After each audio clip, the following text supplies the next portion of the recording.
I said, where you going, dude? To get some milk and cookies.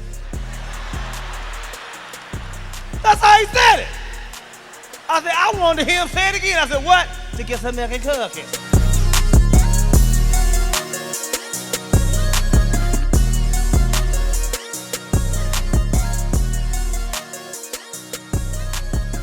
This is the Jordan Year edition of the Milk and Cookies podcast. Happy birthday to my brother, Rondarius Coriel Drain, the whole government. We gonna sing happy birthday and we gonna break you off with another episode of Milk and Cookies as I almost said and busted that whole mother cake.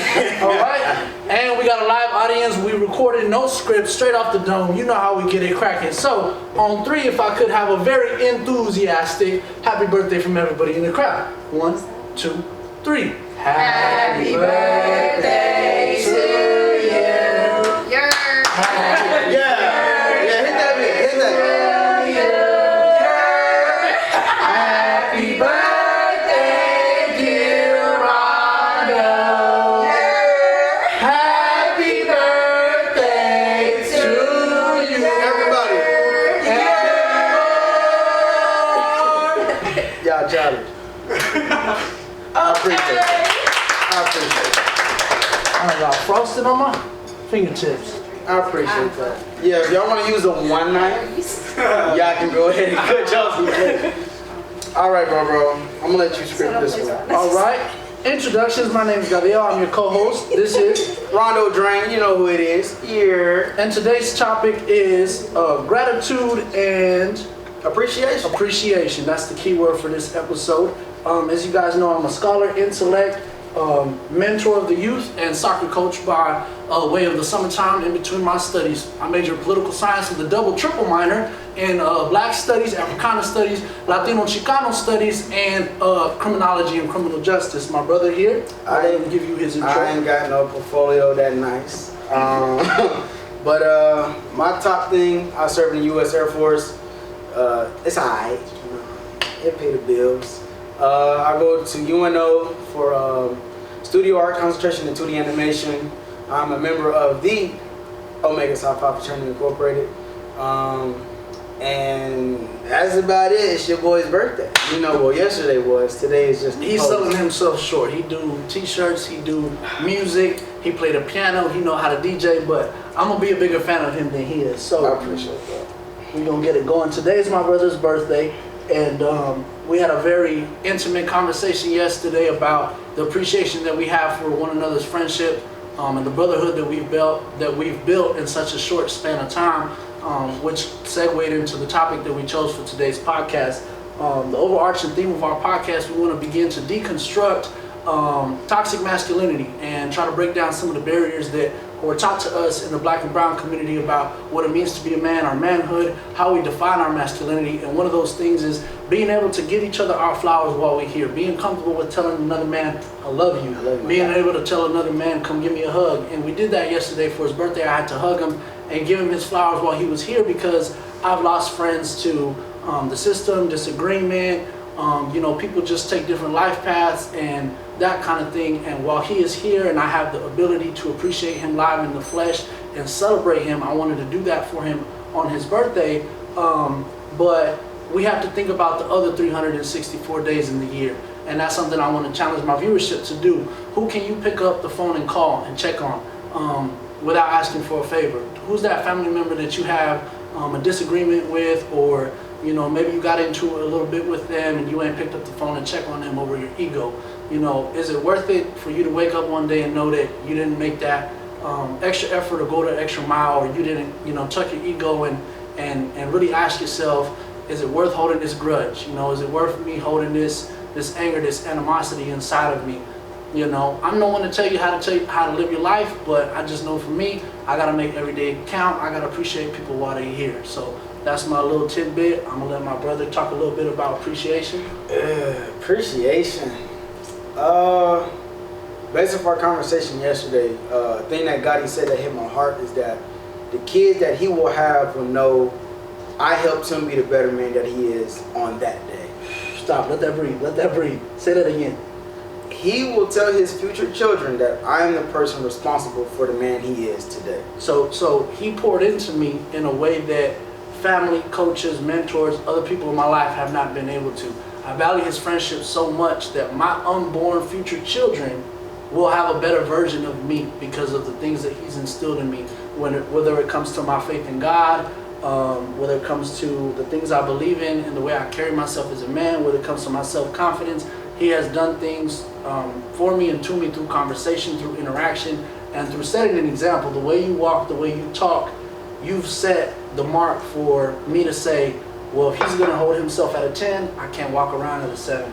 So, you know, that's something that is a pillar in our friendship, holding each other accountable, making sure we are the better or the best versions of ourselves possible. But outside of that, we have conversations about what we can do for our other peer groups to exude that type of dynamic. So going outside of the confines of this, you know, this space that we interact with each other, how do I instill that in the children that I mentor, you know, through my nonprofit work, or the children that I coach through my youth coaching, or the people I interact with at a correctional facility as a former correctional officer. Those are things that I think about when I leave my house when I wake up. What was that? You hit me with a lot, but can we talk about, it's easy to be grateful, it's easy to show gratitude, and it's easy to, you know, give each other our flowers when we're in a great mood, during times of celebration. It's your birthday. But I want to talk a little bit about, you know, give me 3 things, 3 tools that you utilize in your everyday life when, you know, you fight with your significant other, or you know, past experiences, or maybe your mom or your dad do something that really gets under your skin, but, you know, hierarchy, patriarchy, monarchy and family culture, you know, sometimes it's, in certain families, it's what your mama says goes, what your daddy says goes, or, you know, grandma, grandpa, same thing. So can you talk about or reflect on, you know, times that you had to tuck your ego for the greater good of appreciation, and specifically name a couple of things that you do to circumvent that? For my top 3, I'll start off with this here, Isaiah 54:17. No weapon formed against me shall prosper. My lack of fear is probably scary to me. Like, this dude tell me right now, every day, I don't know my own mortality. I don't think I could die. Like, he be thinking like, bro, you just be coming up with ideas and you don't think somebody want to stop you. And I'm like, they not.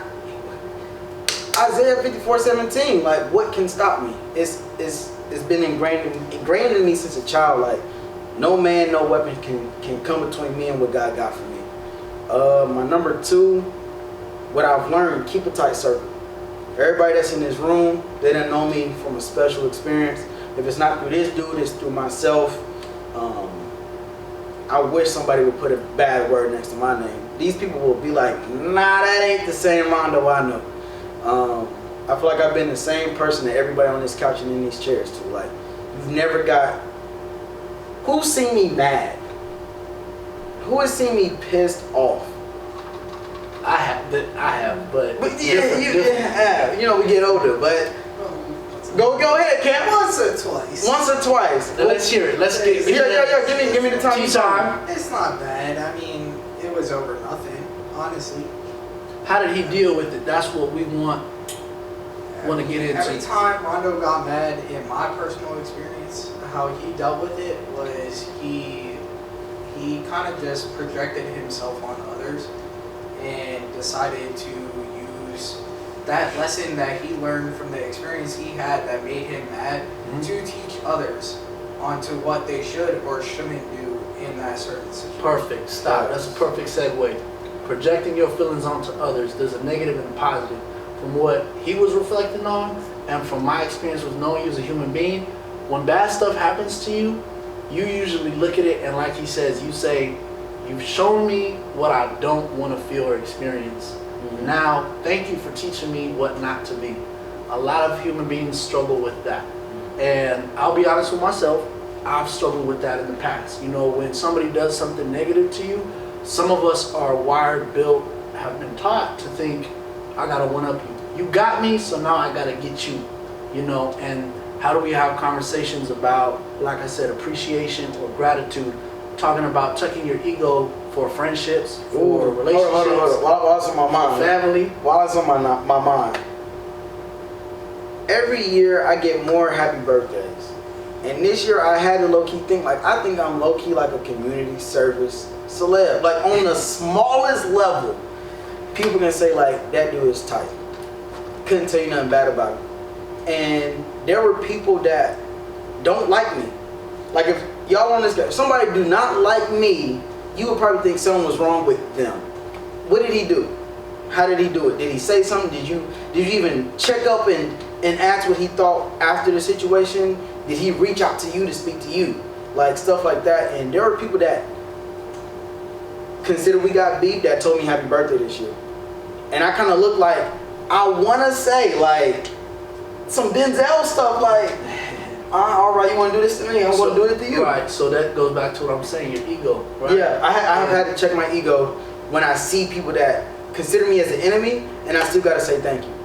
But like, that's when I check my ego. I think that's more for the associate level, right? Like how I would define associates like friends. You are my friend. You know, you've been around my family, you've met my mother, you've met my father.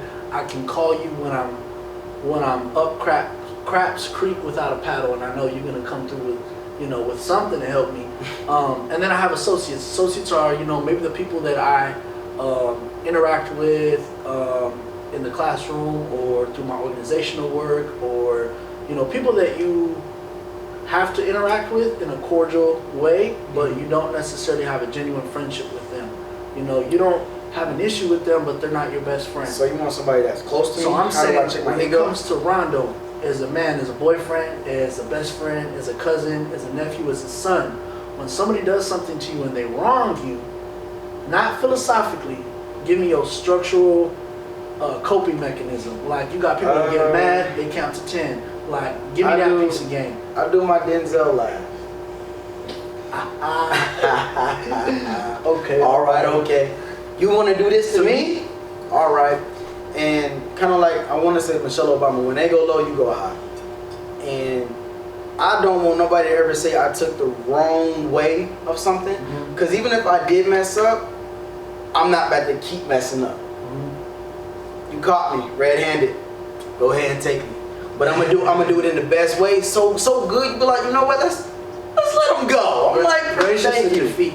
Exactly. Now, so good. Let's let them go. Can you tell the story about the tyrant from Syracuse and the two? This is an ancient Greek story. There's a tyrant from Syracuse. He was the king, the ruler, and there was two friends. I'm gonna save that. Okay. I'm gonna save that. Okay. I'm gonna save that. That's so deep. We could be here for 30 minutes talking about stories. I would say for me, my 3 things that I do. Oh, I gotta get my last one. Yeah, keep my last one. I cut you off. Last one. You get 2. I'm gonna need them later.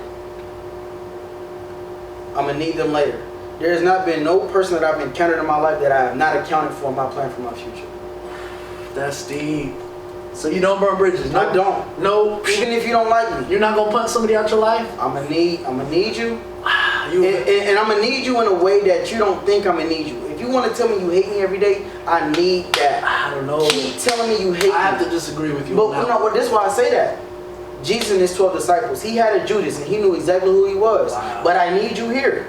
The plan don't work out unless I got you here. So I keep my Judases around. Wow. Because I see them, but if I tell them they them, they go deny it and they go flip it, and I know them. That's deep. I need them. Can I get a spoken word snap for that? That's deep. I don't even know how to rebuttal that, because There's no way to rebuttal it, bro. Don't burn no bridge. you It's can networking. You can go Machiavellian on that. You know, You could. keep your friends closer, your enemies closer. Yeah. But for me and my mental health, a philosophy that I've adopted for 2021 is forgiveness does not have to mean reconnection. Meaning, when I forgive somebody, if you do something wrong to me, it could be the women that I date, friends from my peer groups, people at the professional level. If you do something to wrong me, old Gadiel would be like, I really need to make amends with this person. I really need to get right with this person. And when the apology or the conversation where we hashed out our indifferences was had, to me it was like, all right, we're back to where we were before. We've rekindled the friendship. Now I'm like, you know, let's talk about our indifferences, let me give you a genuine, let me forgive you genuinely, because forgiveness is not for the other person, it's for yourself. But after that, I don't necessarily need you in my life again. And I think a lot of us struggle with that, right? Like, I know for me, my personal reflection is, you know, with my ex-girlfriend, you know, the last relationship I was with, I always thought that forgiveness meant reconnection, you know, and it's like you get to a point where you have to do self-assessment and you have to ask yourself, is my connection with this person helping more than it's hindering, or vice versa? You know, it's almost like there's imagery on social media that I see that get circulated where it's like a man holding a rope and the rope has tension on it. Like, imagine this just massive ton dumbbell that weighs thousands of pounds on the other end of it, right? And he's holding on to it, and his skin is becoming irritated and his flesh is changing color. And the caption on the photo will say, it hurts you more to hold on than to let go. And I think about that in terms of my friendships or relationships, the people that I choose to keep around me. Are you hurting more than you're helping? Like, does my forgiveness have to mean reconnection? And I think for me, when you talked about keeping your Judas, is that how you pronounce it? Yeah. I'm not well versed in theology. Keeping your Judas around, I disagree with that, because for me, I have people that their presence drains me. It drains my energy. No pun intended for those that know my last name. You good. You're too good.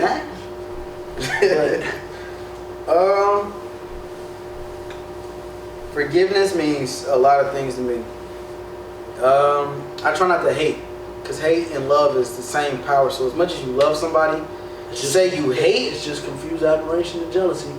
That's a ton that I feel like that. I feel like that's the ton, hating somebody, because it takes a lot more energy to frown than it does to smile. So it's like, if you have so much hate in your heart, like, imagine if that wasn't something in your heart, it'd be a lot much lighter.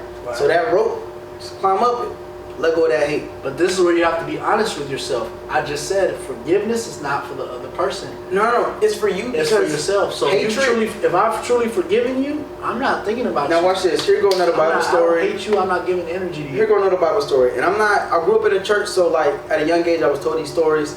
I'm giving y'all the bare basic of the story, so do not fact check me and be like, you're wrong. He's paraphrasing. There's a man, his punishment is, let's say you chain me and Gadiel up, back to back. He did a punishment, I did a punishment. Our punishment is to be chained up to each other. He dies. Them chains that wrap us up together don't unlock because he's dead. So his dying corpse is dying on my back. As I walk through every city and I shake your hand, Shaya, you go like, bro, you stink. I'm like, no, I'm good. I come to you, Cortez, I'm trying to come to work. Leave me alone. I come to you, Constance. Yo, you trying to hang out? Ain't nobody trying to smell your funky today. Like, stay where you at. And so I'm talking about that 7th grade when the boys you went to school with hadn't figured out their puberty, and they used to the X, that kind of That's stank. what we're talking about, right? And I wish I could get their head shake on camera. So my point with that is when you carry that emotion towards a person, they can smell it every time. Everybody you around can smell the dead weight that you carry. The moment that you just unlock that chain, that corpse falls. Let that corpse go. So that's my thing. Is like, you can forgive somebody, but you gotta let them go. Don't forgive and still hate, because it does nothing. Very philosophical. Now, can you give me, when I say an example where I did that? Yes, your structural example of that. How do you unlock, so to speak, how do you unlock the padlock and let the dead weight go? You, in your actual life, my life. Give me an example. And you can use John Doe, Sally Mae. I'm gonna give it raw cut. I'm gonna get raw cut. All my life I grew up without a father. And with me, I said, where you going, dude? To get some milk and cookies. That's how he said it. I said, I wanted to hear him say it again. I said, what? To get some milk and cookies.